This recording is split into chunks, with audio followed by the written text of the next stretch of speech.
पाकिस्तान ने श्रीलंका को हराकर वनडे सीरीज जीत ली। 3 मैचेस की सीरीज में 2-0 की वाज़ेह बढ़तरी। दूसरे एक रोज़ा मैच में मेहमान टीम को 8 विकेटों से शिकस्त। शाहीनों ने 289 रन का हदफ 48.2 ओवर्स में पूरा कर लिया। बाबर आजम की शानदार सेंचुरी 102 रन बनाने पर मैन ऑफ द मैच करार पाए। मोहम्मद रिजवान के भी नाकाबिल शिकस्त 51 रन। फ़खर जमान 78 और साइम अयूब ने 33 रन की इनिंग्स खेली। दुस्मान चमेरा ने 2 विकेटें हासिल की। श्रीलंकन टीम ने पहले खेलते हुए मुकर्रर ओवर्स में 8 विकेटों के नुकसान पर 288 रन बनाए।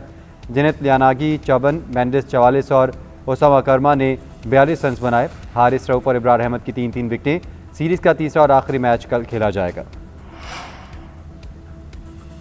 किंग बाबर आजम की श्रीलंका के खिलाफ शानदार सेंचुरी जीत में अहम किरदार अदा किया। कौमी बैटर ने 119 गेंदों पर 102 रन बनाए, 8 चौके भी लगाए। वनडे करियर की 20वीं सेंचुरी स्कोर की। बाबर ने आखिरी इंटरनेशनल सेंचुरी 30 अगस्त 2023 में बनाई थी। सेंचुरी के लिए 83 इनिंग्स और 26 माह का इंतजार करना पड़ा। सेंचुरी करने पर बाबर सजदारेज, शायकी ने खूब दाद दी। बाबर आजम का कहना है, मद्दाहों की सपोर्ट से बहुत हौसला मिला। जो हदफ था उसके मुताबिक बैटिंग की। सेंचुरी करने से एतमाद बहाल हुआ। खुद पर भरोसा था कि सेंचुरी बनाना है। पाकिस्तान के लिए सबसे ज़्यादा सेंचुरीज़ का रिकॉर्ड भी बराबर कर दिया। कौमी बैटर ने 83 इनिंग्स में सईद अनवर की 20 सेंचुरीज़ का रिकॉर्ड बराबर किया। वज़ीर आज़म शहबाज शरीफ की पीसीबी और कौमी क्रिकेट टीम को जीत पर मुबारकबाद। कहते हैं, ये क्रिकेट में मुत्तहिद जज्बे का शानदार मुजाहरा था। श्रीलंकन खिलाड़ियों और इंतजामिया का खुसूसी शुक्रिया अदा करता हूँ। श्रीलंका की शिरकत दोनों कौमों के दरमियान पायदार दोस्ती की अक्कासी करती है। चेयरमैन पीसीबी मोहसिन नकवी ने एक्स पर पोस्ट किया, well done green shirts, thank you Sri Lanka. One day series जीतने पर टीम को मुबारकबाद। मोहसिन नकवी ने कहा, पुरअमन पाकिस्तान के साथ हमारे मुखलिस दोस्त श्रीलंका और क्रिकेट की भी जीत हुई है। बाबर आजम, फ़खर जमान और मोहम्मद रिजवान की शानदार बैटिंग की बदौलत पाकिस्तानी टीम दूसरा वनडे और सीरीज जीत गई। श्रीलंका की टीम के खिलाड़ियों और मैनेजमेंट का खुसूसी तौर पर शुक्रिया अदा करता हूँ। शायकीन क्रिकेट ने भी श्रीलंकन टीम को पूरी तरह सपोर्ट किया।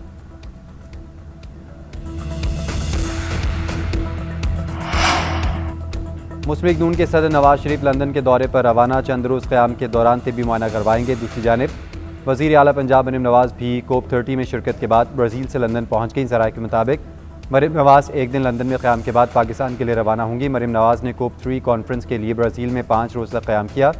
कॉन्फ्रेंस में शिरकत के साथ अहम मुलाकातें भी की।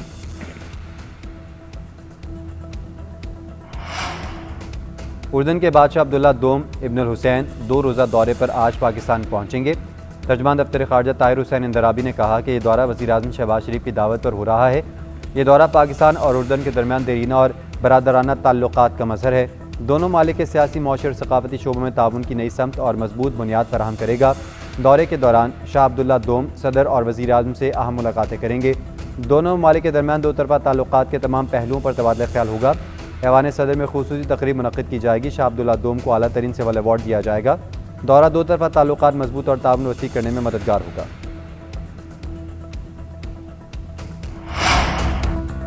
जस्टिस अमीनुद्दीन खान वफाकी आईनी अदालत के पहले चीफ जस्टिस बन गए।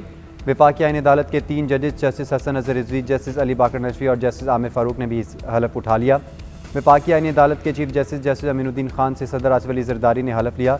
ऐवान सदर में होने वाली तकरीब में वज़ीर आज़म शहबाज शरीफ, फील्ड मार्शल सैयद आसिम मुनीर, पाक फ़ज़ाइया और बहरिया के सरबराहान, chief justice Pakistan justice Yahya Afridi और वफाकी वज़रा शरीक हुए।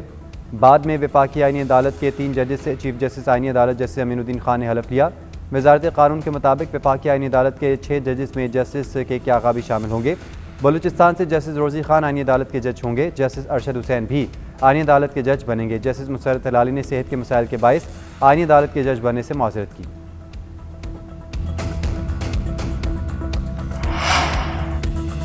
वफाकी आईनी अदालत के चीफ जस्टिस अमीनुद्दीन खान ने रजिस्ट्रार की तैनाती कर दी। साबिक डिस्ट्रिक्ट सेशन जज मोहम्मद हफीजुल्लाह को रजिस्ट्रार आईनी अदालत लगाया गया।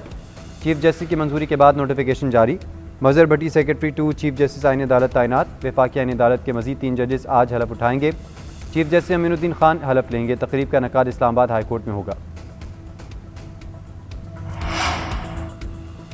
सुप्रीम कोर्ट के दोनों जजेस जस्टिस मंसूर अली शाह और जस्टिस अतर मिनल्लाह के इस्तीफ़े मंजूर। सदर आसिफ अली ज़रदारी ने दोनों जजेस के इस्तीफ़े मंजूर किए। जस्टिस मंसूर अली शाह और जस्टिस अतर मिनल्लाह ने इस्तीफ़े से पहले साथी जजेस से उनके चैम्बर्स में जाकर अलविदाई मुलाकातें की। साथी जजेस ने दोनों को इस्तीफ़ा न देने का मशवरा दिया था। सुप्रीम कोर्ट ऑफ पाकिस्तान ने नए रूल्स 2025 की मंजूरी दे दी। फुल कोर्ट इजलास का एलामिया जारी। कमेटी ने रूल्स 1980 और 2025 का तफसीली जायज़ा लिया। अदालती कारकर्दगी बेहतर बनाने के लिए नए रूल्स मुरतब किए गए। मुश्किलात के खात्मे के लिए तजावीज़ रूल्स में शामिल की गई। नए रूल्स में सस्ते और फौरी इंसाफ के तकाज़ों को तरजीह दी गई। मुसवदा साजी और एतराज़ात के अजाले का अमल फुल कोर्ट को पेश किया गया। मुनीर पराचा को सुप्रीम कोर्ट के सीनियर एडवोकेट का दर्जा दे दिया गया। इजलास में supreme court rules making committee को सराहा गया। जस्टिस शाहिद वहीद, जस्टिस इरफान सादत, जस्टिस नईम अफगान और जस्टिस अकील अब्बासी की कमेटी ने मुसवदा तैयार किया।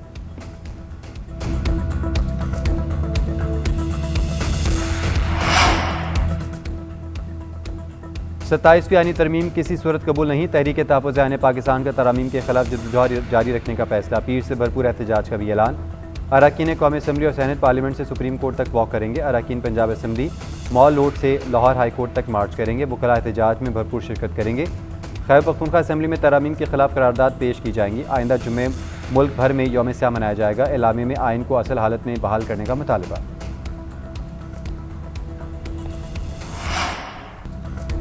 वज़ीर-ए-आज़म आज़ाद कश्मीर के खिलाफ तहरीक अदम एतमाद जमा। आज़ाद कश्मीर असम्बली का इजलास 17 नवंबर को तलब। वज़ीर-ए-आज़म के खिलाफ अदम एतमाद पर वोटिंग होगी। पीपल्स पार्टी ने फैसल राठौर को वज़ीर-ए-आज़म नामजद किया। कश्मीर में अदम एतमाद से मुतालिक अलग कानून तहरीक कामयाब हो तो मुतबादल वज़ीर-ए-आज़म अज़ खुद मुंतखब हो जाता है। तहरीक अदम एतमाद पर 3 दिन बाद और 7 दिन के अंदर राय शुमारी लाजिम है। राजा परवेज अशरफ कहते हैं कि पीपल्स पार्टी की आदत ने कश्मीर के अवाम की बेहतरी के लिए ये फैसला किया है। उम्मीद है ये फैसला बेहतर साबित होगा। चौधरी यासीन ने कहा कि बेनज़ीर भुट्टो ने कश्मीर को बहुत अहमियत दी। पीपल्स पार्टी ने भी इस हवाले से काम किया। बैंकों के असासे 10 साल में बढ़ते हैं। हमने अपनी बुनियाद मजबूत की है। अगले 10 साल जिद्दत के हैं जो बैंकिंग सेक्टर को अपनाना होंगे। Governor State Bank Jamil Ahmed का कहना है बैंकिंग सेक्टर डिपॉजिट बढ़ाने और नौकरियों में इजाफे के लिए कोशिश करे। बैंकों का मुनाफा बढ़ा है लेकिन वो मुआशी नमू और रोज़गार फराहमी का सबब नहीं बने। बैंकों की तवज्जो हुकूमत की बजट ज़रूरियात पूरी करने पर है। हुकूमत ने मालियाती अदब अबूर कर लिया। कर्ज की ज़रूरत कम होने का इम्कान है। इस ख्वाब को हकीकत में बदलने के लिए मेहनत करना होगी। पेशावर हाई कोर्ट ने केपी हुकूमत को सियासी सरगर्मियों में सरकारी वसाइल के इस्तेमाल से रोक दिया। लॉन्ग मार्च के लिए सरकारी मशीनरी और अमला तैनात न करने का हुक्म। रैलियों और जलसों में सरकारी मशीनरी के इस्तेमाल के खिलाफ दरख्वास्त पर तहरीरी हुक्मनामा जारी कर दिया। फैसले में लिखा कि सियासी सरगर्मियों में सरकारी वसाइल का इस्तेमाल इख्तियारात के नाजायज़ इस्तेमाल के ज़ुमरे में आता है। रियासत सरकारी और सियासी तकरीबात में तफरीक करे। सियासी सरगर्मियों में सरकारी वसाइल का इस्तेमाल कौमी ख़जाने का ज़िया है। आइन के तहत अवामी वसाइल किसी एक जमात की जागीर नहीं। सरकारी गाड़ियाँ और मशीनरी अवामी खिदमत के लिए है। अभी मैं आराम से खेल रहा हूँ। आवाम बताएं टेस्ट बैटिंग करूँ या वनडे की, कोई मुझे झुका नहीं सकता। वज़ीर आला खैबर पख्तूनख्वा सोहेल अफरीदी का कहना है मुल्क की मौजूदा हालत का सबको पता है। जमहूरियत ख़त्म हो चुकी है। मैं 4.5 करोड़ आवाम का वज़ीर आला हूँ। आइनी रास्ता पूरा करके अपने लीडर से मुलाकात करना चाहता हूँ। सोहेल अफरीदी का हयाताबाद मेडिकल कॉम्प्लेक्स का भी दौरा। कहते हैं मरीजों का इलाज तकनीकी वजूहात पर सेहत कार्ड के तहत नहीं हो रहा। हुकूमत मुश्किल घड़ी में मुतासिरीन को तनहा नहीं छोड़ेगी।